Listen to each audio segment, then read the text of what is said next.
ሰላም እግዚአብሔር ይብዛላችሁ ሁላችሁም ባላችሁበት። ዛሬ እንግዲህ አንድ ርዕስ ይዤ መጥቻለሁኝ።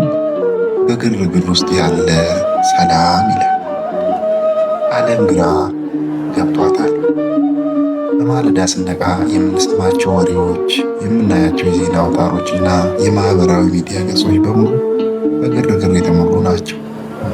የጦርነት ወሬ፣ የኢኮኖሚ ውድቀት፣ የበሽታ ስጋትና የነገው ቀን አለመታወቅ የብዙዎችን ልብ በጭንቀት ሞልቶታል። ሰው ሁሉ ነገ ምን ይፈጠር ይሆን ብሎ በሚጠይቅበት በዚህ ድቅድቅ ጨለማ ውስጥ አንድ ጥያቄ መነሳቱ አይቀሬ ነው። ክርስቲያን የቲቁም የሚል ወዳጅ ሆይ፣ ሰላም ማለት ማዕበሉ መቆሙ አይደለም። ሰላም ማለት በማዕበሉ መካከል ሆኖ አይዞ እኔ ከአንተ ጋር ነኝ የሚለውን የፈጣሪን ድምፅ መስማት ነው። ክርስቲያን መቆም ያለበት በፍርሃት ሸለቆ ውስጥ ሳይሆን በማይናወጠው በተስፋ አለት ላይ ነው።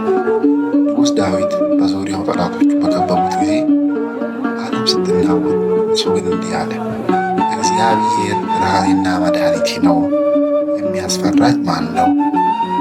ዛሬም ለእኛ የሚነግረን እውነት ይሄው። ጌታችን ኢየሱስ ክርስቶስ ለደቀ መዛሙርቱ የሰጣቸው ስጦታ የዓለምን ሀብት አልነበር፣ ሰላሜን እተውላችኋለሁ ነበር ያሉ። ይህ ሰላም ከሁኔታዎች በላይ ሆኖ አእምሮ ሁሉ የሚያልፍ ሰማያዊ እርጋታ። ዓለም ስትጨነቅ አንተ ግን ተንበርከክ። ዓለም ተስፋ ስትቆርጥ አንተ ግን መጽሐፍን ገልጠህ ተስፋዎችን አንብብ። ዓለም ስትጮህ አንተ ግን በዝምታ የፈጣሪን ድምፅ ስማ።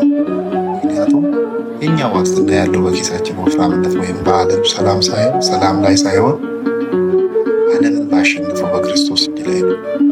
በዚህ ግርግር ውስጥ ለብዙዎች የሰላም ወደብ ነው። በጭንቀት ከተሰበሩት ተስፋ እንንገራቸው። ምክንያቱም የእኛ አምላክ በማዕበል ላይ የሚራመድ ነፋሳትንም ዝም በል ጸጥ በል ብሎ የሚያዝ የሰላም ንጉሥ ነው። ዓለም ሲጨነቅ እኛ ግን ከእርሱ ጋር እንቆማለን። እርሱም እስከ ዓለም ፍጻሜ ከእኛ ጋር ነው። አሜን። ይህ ቪዲዮ ከተመቻቸው ላይክ፣ ሰብስክራይብ፣ ሼር በማድረግ ቤተሰባችን የሆኑ ሀሳብ ካላችሁ በጽሑፍ